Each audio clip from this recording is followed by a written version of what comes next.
ఎన్నికల్లో హామీ ఇచ్చిన 6 గ్యారెంటీలను అమలు చేసే సత్తా కాంగ్రెస్ ప్రభుత్వానికి లేదన్నారు కేంద్ర మంత్రి BJP state chief Kishan Reddy. Mahabubnagar Lok Sabha segment సమావేశంలో పాల్గొన్నారు కిషన్ రెడ్డి. రాష్ట్రంలో డబుల్ డిజిట్ లోక్సభ స్థానాల్లో బీజేపీ గెలుస్తుందని ధీమా వ్యక్తం చేశారు. కాళేశ్వరం ప్రాజెక్టుపై విచారణ కోల్డ్ స్టోరేజ్లో పడేశారని, ఫోన్ ట్యాపింగ్ వ్యవహారంలో ప్రభుత్వానికి చిత్తశుద్ధి లేదన్నారు కిషన్ రెడ్డి. ఈ రాష్ట్రంలో అధికారంలోకి వచ్చినటువంటి కాంగ్రెస్ పార్టీ ప్రభుత్వము పూర్తిగా ఏవైతే గ్యారంటీల పేరుతో కానీ, డిక్లరేషన్ పేరుతో కానీ, ఎన్నికల ప్రణాళిక పేరుతో కానీ ప్రజలకు ఇచ్చినటువంటి హామీలు ఏవి కూడా ఈ రోజు అమలు చేసేటువంటి పరిస్థితి లేదు.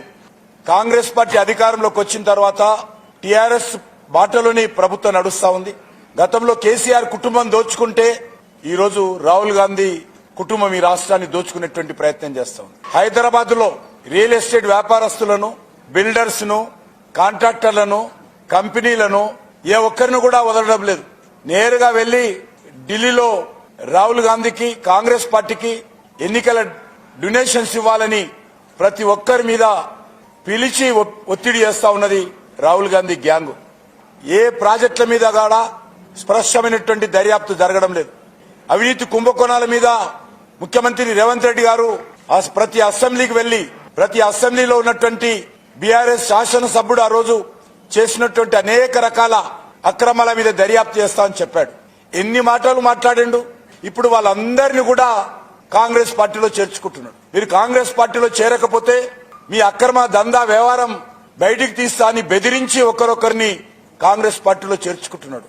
కాళేశ్వరం మీద ఆ రోజు కేంద్ర ప్రభుత్వాన్ని లెటర్ రాశాడు, సిబిఐ దర్యాప్తు జరపాలని. కానీ ఈరోజు 3 నెలలు దాటిపోయింది. కాళేశ్వరం కంచికెళ్లింది. అవినీతి మరి ముచ్చటే లేదు. న్యాయ విచారణ పేరుతో కాళేశ్వరం దర్యాప్తును కోల్డ్ స్టోరేజ్ లో పెట్టేశాడు. ఫోన్ ట్యాపింగ్ వ్యవహారంలో ఈరోజు ఈ ప్రభుత్వం చిత్తశుద్ధితో వేరించడం లేదు. మరి కేసీఆర్ ను ఓడించాలన్నటువంటి ఒకే ఒక ఆలోచనతో కాంగ్రెస్ పార్టీకి ఓటేయడం జరిగింది.